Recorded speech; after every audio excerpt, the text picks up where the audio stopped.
साथ केडियानॉमिक्स के फाउंडर सुशील केडिया जुड़ गए हैं। जाइए आज जानते हैं उनसे किन शेयरों में तगड़े एक्शन आ सकते हैं। Sushil ji good morning.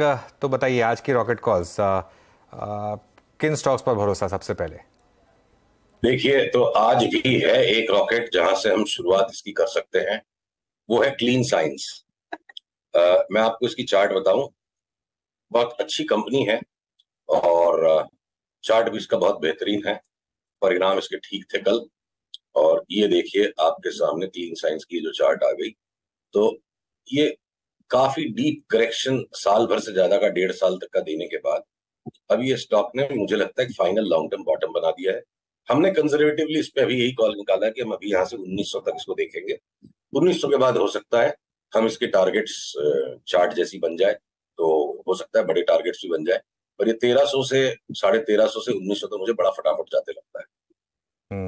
बिल्कुल। तो चलिए ये हो गया क्लीन साइंस, ये इस समय एक आपका पहला रॉकेट कॉल। कोई और स्टॉक, एफएनओ में कोई स्टॉक अच्छा लग रहा है सुशील?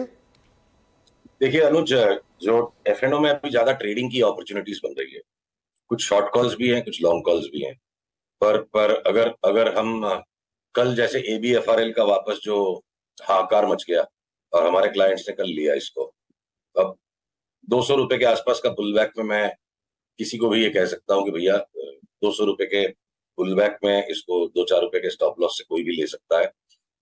मुझे लगता है कि ये एक हायर बॉटम बना है, जो पिछली बार क्वार्टरली लॉस आने के बाद जो भी उसमें कॉन्ट्रारियन बाइंग आई और कल वापस ओवर रिएक्शन हो गया, तो जो आपका कंसेप्ट है अनुज पोजिशनिंग का, एबीएफआरएल की ये सारी खबरों के बारे में मार्केट ऑलरेडी प्री पोजिशन्ड है।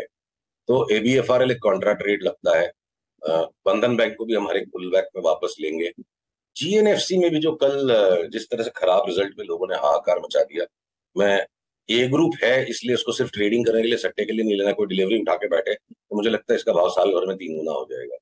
ये हर एक क्वार्टर के रिजल्ट पे ओवर रिएक्शंस जो आते हैं वो अपॉर्चुनिटीज क्रिएट करते हैं जेन्युइन फंडामेंटल इन्वेस्टर्स को लॉन्ग टर्म कंपनी की कैपेसिटी को देखते हुए इन्वेस्ट करने के। और बाकी ए ग्रुप के अंदर में देखिए बैंक्स के स्टॉक जो है एक एक करके अब सब सारे शॉर्ट सेल पैटर्न्स में जाते जा रहे हैं, एक्सेप्ट फॉर बंधन बैंक। और कोटक कुछ रैली कर सकता है, और एक शॉर्ट टर्म ट्रेडिंग के लिए हिंदुस्तान लीवर का स्टॉक मुझे लगता है यहाँ से 10% बढ़ जाएगा, और साथ में टाटा कंज्यूमर। तो बहुत सिलेक्टिव स्टॉक्स पे ए ग्रुप में अभी भी हम ट्रेडिंग कर रहे हैं। बहुत ज्यादा नॉइज है ए ग्रुप में, और मलाईदार चाल जो है वो सारी बी ग्रुप में ज्यादा आ रही है। चलिए 2-3 स्टॉक्स जो कि अच्छा पैसा बना के देखे गए और दे रहे हैं अभी भी, इनफैक्ट डे हाई पे ट्रेड कर रहे हैं, करियर हाई पे ट्रेड कर रहे हैं पीएसयू बैंक की पीएसयू बास्केट में। आरईसी पीएफसी कुछ अलग ही दौर रहा, I mean almost decade, multi decade breakouts थे, उसके बाद एक वाइल्ड स्विंग। आरईसी पीएफसी के चार्ट्स को आप रीड क्या कह रहे हैं? मान लीजिए मैं मेरे पे अच्छी पोजीशन से अच्छे पैसे बना के बैठा हूँ, अब क्या व्यू होना चाहिए इतने बड़े वाइल्ड स्विंग के बाद? देखिए, अभी यहां से कोई लेने की हिम्मत तो कर नहीं सकता, वो बिल्कुल समझदारी नहीं है। बेचने का सिग्नल अभी है नहीं, it's too late to buy a fresh. और जिनके पास ये जंबो मूव है वो पकड़ के से बैठे हैं। उन्हें ट्रेडर्स अगर हैं, वायदे की पोजीशन बनाई हुई है, तो ये स्टीपेस्ट ट्रेंड लाइन को अपना ट्रेलिंग स्टॉप लॉस बनाना पड़ेगा। और ये ट्रेंड लाइन टूट गई तो 180 का भाव कभी भी आ सकता है। और सेम तरीके से पीएफसी की भी चार्ट है। तो अब मलाई निकल चुकी है, और ये लास्ट का जो फ्रॉथ है, देखिए ये जो एकदम एक्सटैटिक मूवमेंट्स हो रहे हैं, जो अंत वाले मूवमेंट या क्लाइमैक्टिक मूव्स है, तो जिनके पास है वो अपने मुनाफे को प्रोटेक्ट करने के लिए ट्रेलिंग स्टॉप्स लगाएं, और जिन्होंने नहीं लिया वो अब लेके क्या करेंगे। ओके, पीएफसी आरईसी पे आपके कमेंट्स यहाँ पे। अच्छा सुशील जी, अभी कुछ देर पहले आपने जो एक स्टेटमेंट यूज किया कि बैंक्स में एक सिर्फ बंधन बैंक को छोड़ के बाकी सब बैंक्स में और कोटक को छोड़ के कुछ हद तक सेल सिग्नल जनरेट हो रहे हैं। एसबीआई ने जो सेल सिग्नल जनरेट किया, सर आप लोगों ने क्या ट्रेड किया था उसको, और अभी इस प्राइस पर व्यू क्या है 570 पर आपका? क्या यही बैंक निफ्टी के लॉसेस एक्सटेंड करेगा, यही लीडरशिप लेगा डाउन साइड में? एसबीआई पे इस प्राइस पे व्यू आपका क्या है? देखिए एसबीआई की बास्केट पे इनफैक्ट एंटायर एसबीआई पे इस प्राइस पॉइंट पर, इस बिंदु पर हमारी बात हुई थी कि एक झटका यहाँ पहले नीचे का आके थोड़ी रिबाउंड आए और हम उसके बाद 550 तक चले जाए टू बिगिन विद। आने वाले 1 साल में मुझे लगता है बहुत ज्यादा नीचे जा सकता है। बट अब ये एक झटका नीचे का आने के बाद आज जो थोड़ा सा संबल सा दिख रहा है स्टॉक में कि कुछ इसमें वापस से फाइट मारने की कोशिश कर रहा है, ये राउंडिंग बॉटम सा इंट्राडे में जो बन रहा है, तो कोई कारण से अगर इसको वापस कोई 600 तक पुश कर दें एक टेक्निकल रिबाउंड में ज्यादा से ज्यादा, तो मुझे इसमें बिल्कुल भी ये सोच मुझे एक्सेस नहीं लगती कि एसबीआई में मुझे 600 की मंदी नहीं लगती है और ये शने शने 500 तक वापस नीचे आ जाएगा।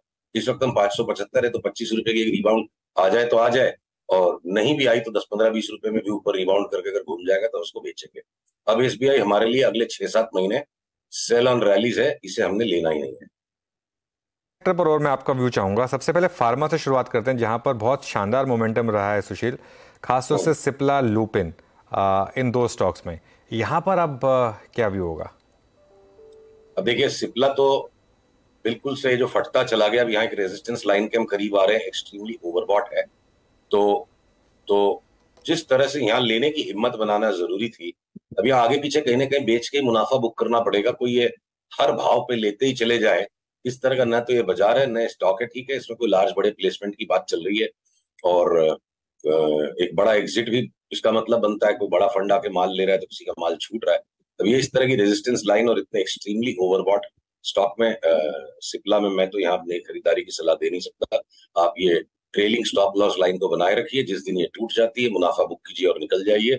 और दूसरा, आपने कौन सा स्टॉक का सिप्ला के अलावा? लुपिन। लुपिन लुपिन की चार्ट देखिए, थोड़ी सी एक अलग रही, पर अब ये भी एक एक्सट्रीम ओवरबॉट पॉइंट पर आ चुकी है। हमारी जो पुरानी फोरकास्ट यहां से और दोबारा यहां से थी कि हम करीब करीब इस जोन में आने के बाद फिर से नए लो में जाएंगे, तो अभी भी इस जोन पे रिवर्सल नहीं दिया है और भी ऊपर शूटअप करता जा रहा है। हम सामना नहीं करेंगे, पर हमने इसको इंतजार में डाल देना है। हम इसका इंतजार करेंगे कि कब ये घूमे और उसके बाद हम बेचेंगे।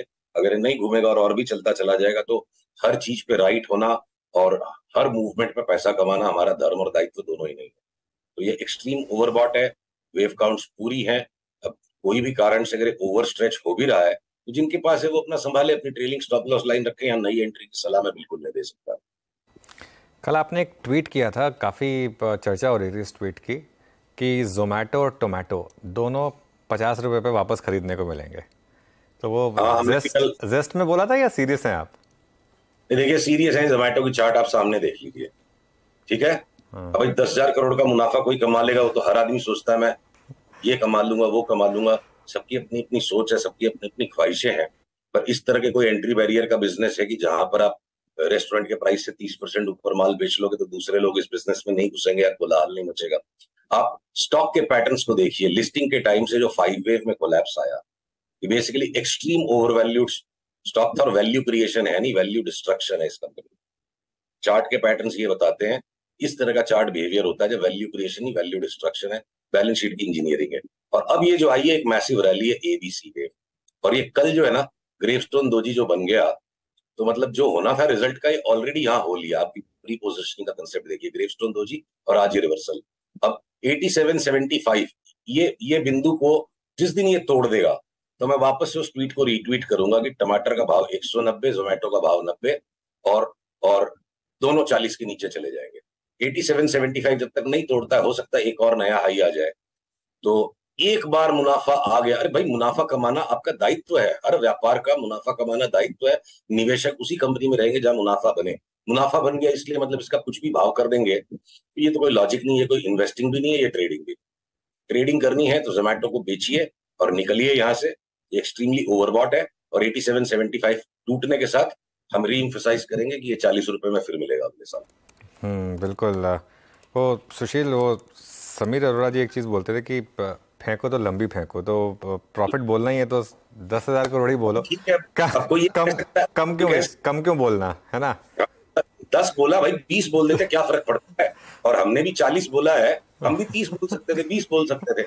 बट ये चार्ट की, अगर मैं भूल जाऊं कि ये जोमेटो की चार्ट और कल इसका रिजल्ट आया, प्योरली इस चार्ट को मैं देखूं ब्लाइंड फोल्डेड, तो इस लो को टूटना है।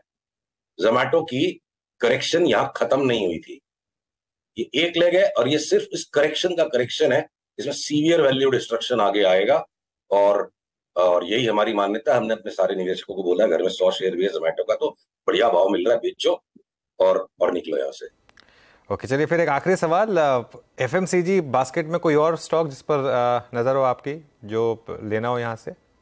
नहीं, देखिए, मुझे लगता है बस छेला जो लास्ट का जो चाल है, एक डिफेंसिव बाइंग के तौर पे बैंक्स में करेक्शन आएगा, आईटी साथ दे नहीं रहा है, मेटल्स कमजोर है, सारे स्टॉक्स आपके ऑटो के स्टॉक्स बिल्कुल अब वॉबली हो चुके हैं, एनबीएफसीज गिरने को तैयार है। तो एक थोड़ी सी डिफेंसिव बाइंग, जो कि लिक्विडिटी का फ्लो है बाजार में, लीवर का डिसेंट इनफ करेक्शन हो चुका है, तो लीवर टाटा कंज्यूमर के अलावा मुझे लगता है अभी कोलगेट का जो स्पाइक आ गया, नेस्ले ब्रिटानिया के लॉन्ग टर्म टॉप के पैटर्न्स बन चुके हैं, बहुत सिलेक्टिवली बस लीवर और टाटा कंज्यूमर से ज्यादा का अभी साहस नहीं कर रहा। ओके।